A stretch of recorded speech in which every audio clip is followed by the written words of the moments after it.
Disclaimer: in the following episode, all accounts are based on true personal dreams and encounters. Now, please enjoy the show. Welcome back to another episode. Today's episode is about my top 3 supernatural stories. So, grab your cup, take a seat, and get your fill of Talks with Ray every day. Hey guys, and just like the last episode, this episode is going to be broken down into 3 parts. Part 1 is the ring demon, Part 2, the sinking voice, and Part 3, the demon clown. So sit back, relax, and let's start the show. This first story is going to be about what I like to call the ring demon.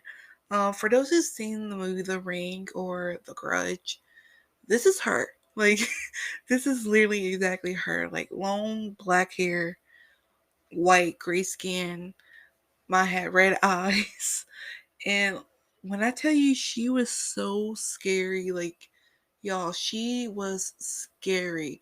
I used to see her all the times in my dreams when I was younger. And every single time, me and her are at it fighting. Me fighting for my life or fighting to protect somebody else. And y'all, she was impossible to kill or to harm. And especially when she takes multiple forms, like one dream she might be a child, another a teenager, she might be a young adult, like she takes multiple forms, and then you throw in the fact of, she could sometimes like possess other, spirits or people in dreams, and it's just it was creepy, y'all. It was creepy, and the only way I can even hurt her was I literally had to decapitate her. Like, decapitate in order for her to like die in that dream and me live. I'm like, y'all, she was scary, y'all. Always feared for my life if she was in my dreams. And because of like this and the fact that she could possess other things, it was next to impossible to kill. She's definitely top 3 of anything supernatural that's ever happened in my life. She is definitely top 3. But out of these 3 stories I'm telling y'all today, she is definitely number 3 of the creepiest stories, like creepiest dreams, encounters. She's definitely number 3. So, story number 2 is what I like to call the singing voice. This is actually a true life encounter. I have a witness. I was with someone else when this happened. I was actually with one of my best friends, and me and her went to her late grandma's land. Now, here's the thing: her late grandma's land, that area around where we live, is rumored to be haunted. There's been like deaths, and people have disappeared around that land. So it's already been rumored to be haunted. And we've have actually done multiple like paranormal type investigations there, and we've seen some stuff, we've heard some stuff, but this one is definitely one of the scariest. So me and her, we were in her car, and this is between maybe 11 p.m. 1 a.m. So it's pretty late, and we decided, okay, let's go for a drive and go to her grandma's land. And instead of parking on the land, we decided we're gonna park in the church parking lot that's across the street. So in the beginning, we're just talking, listening to music, doing our stuff us teenage kids do. And I'm like, okay, let's see if, we can hear anything. Like, we first thought about, let's check out the stars. We don't stargaze. So we're stargazing, and they're like, and then that's, y'all, we were like, okay, let's look at the stars. And the next thing we heard was literally the most creepy voice ever. It's clear as day. Like, I'm talking to you guys. Like, if you're talking right at somebody, it was clear as day. And we both heard this little girl's voice sing, "Come play with me. Come play with me. Y'all, when I tell you, like, and then following that, we also heard Come and Play. Like, if y'all ever heard the third, like, horror type movies where the little girl's like singing, "Come play with me." Yeah, that we heard that in real life. Same direction, same exact voice, same exact time. It was clear as day. When I tell y'all, we immediately got in back inside that car and zoomed off. We were gone. Like, our ears, like, even after that event, our ears like ringed for the longest time until like we both until it finally like went away. Like, both of ours went away. But that, hands down, the most terrifying, creepy experience I ever have. And like, on this list of 1 to 3, this is definitely like the second most creepiest story I have. Was this little girl's voice, like the classic little girl's voice saying, "Come and play with me." Y'all, it still gets me. I'm just, y'all had to be there. Y'all be terrified just like we was. I'm just, it was just creepy, y'all. And that wraps up our first 2 stories. After this small break, we'll have my top scariest story and a bonus story. So get you a refill, relax, and we'll be right back after this break. And we're back, folks. This is the moment everyone's been waiting for, my top scariest supernatural story. Now, this one is entitled The Demon Clown. And no, it's not it. This demon clown I actually met in a dream when my 2 best friends took me to Cherokee as a graduation gift and a going away to college gift. And we went to this campsite up in Cherokee. And literally that first night there, this thing appears in my dream. Now, he is huge. Like, he's very tall, very big body build. He has a deep voice, dark skin, and worst of all, he has a brown sack over his head. So you see this thing, and to make it even more creepy, he has a puppet clown that follows your movement.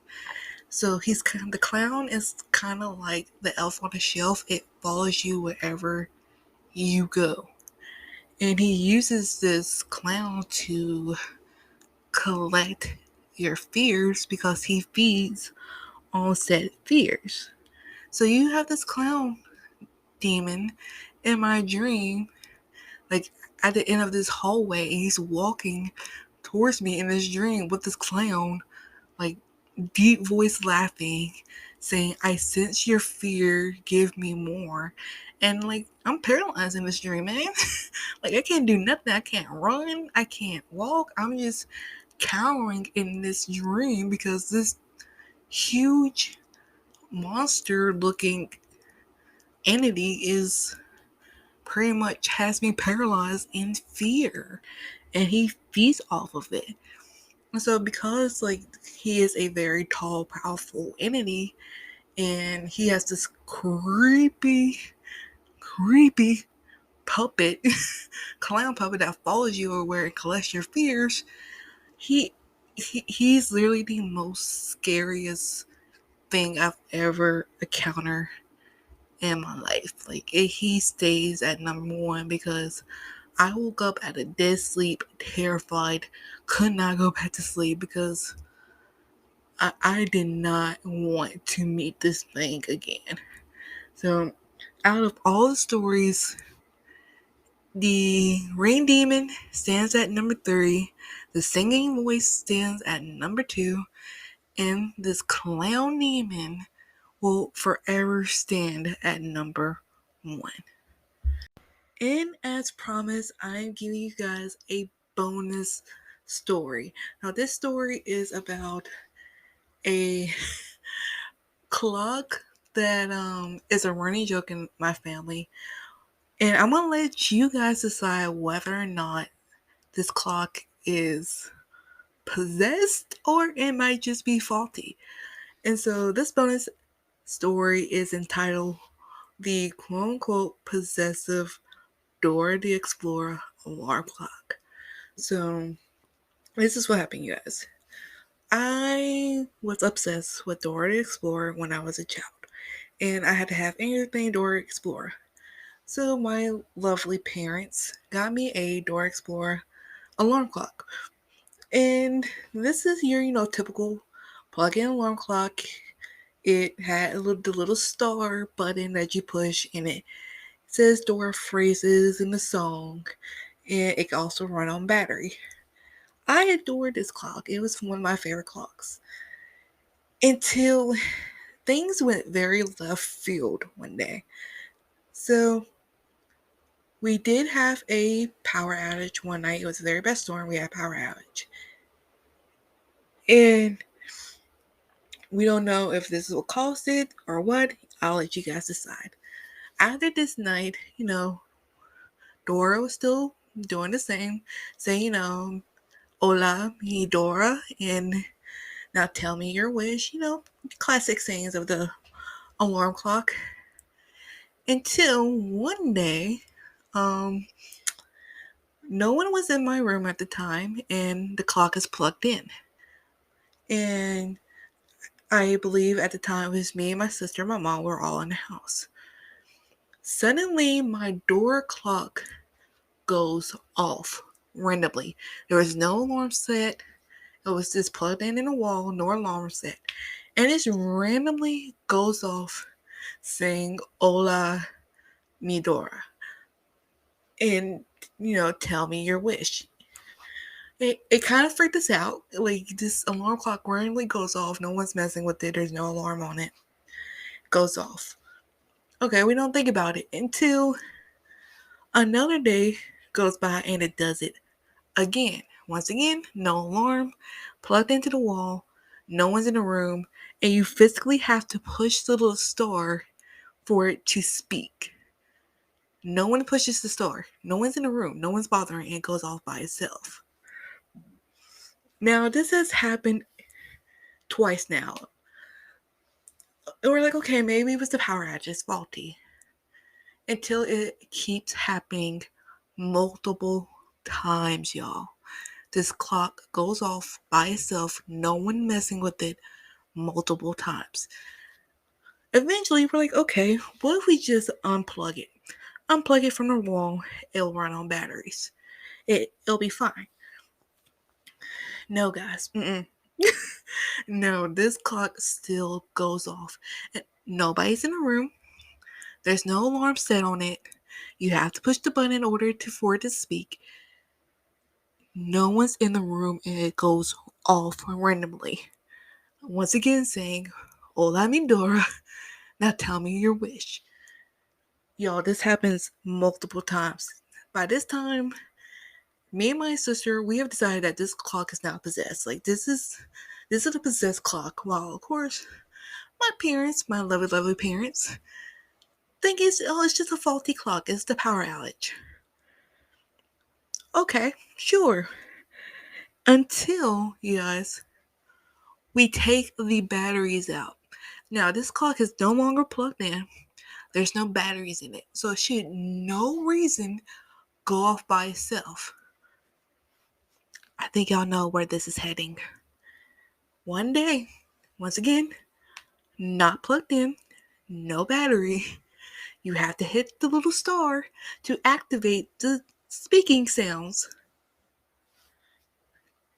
Tell me how there's multiple witnesses of it going off. It goes off, y'all. It goes off. It says, hola, mi Dora, tell me your wish.